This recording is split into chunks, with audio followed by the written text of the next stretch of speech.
আমাদের বাসার কাছাকাছি একটি পার্ক আছে, র্যাঞ্চো স্যান অ্যান্টোনিও পার্ক। তো সেখানে মাঝে মাঝে আমরা হাইকিংয়ে যাই। তো বিকেলে হাইকিংয়ে গিয়ে তাদের সাথে দেখা। এটি বেশ বড় পার্ক, পাশে ব্ল্যাক মাউন্টেন আছে, অনেক হাইকিং ট্রেল আছে। তো হাইকারদের জন্য খুব সুন্দর একটা জায়গা। তো বে এরিয়ায় বেশিরভাগ মানুষ এখানে আসে মূলত যারা রানার, তারা দৌড়ায়। কেউ কেউ আসে সকাল বিকালে একটু হাঁটাহাঁটি করতে,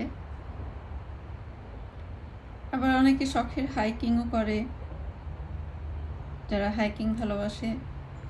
তো আমরাও গিয়েছিলাম।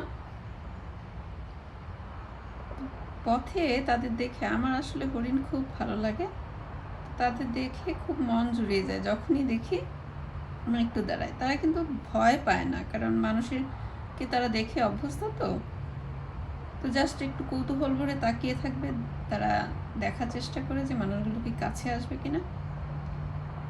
কখনো যদি মনে করে থ্রেটেন, তাহলে সে জায়গা ছেড়ে তারা চলে যায়। কিন্তু তারা এমনিতে নিজেদের ঘাস খাওয়া বা নিজেদের ভেতরেই ব্যস্ত থাকে।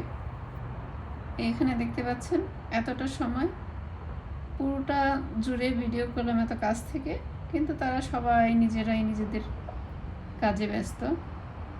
মাঝে মাঝে জাস্ট নজর রাখছে যে কি এই আগন্তুকের কোনো উদ্দেশ্য আছে কিনা বোঝার চেষ্টা করে।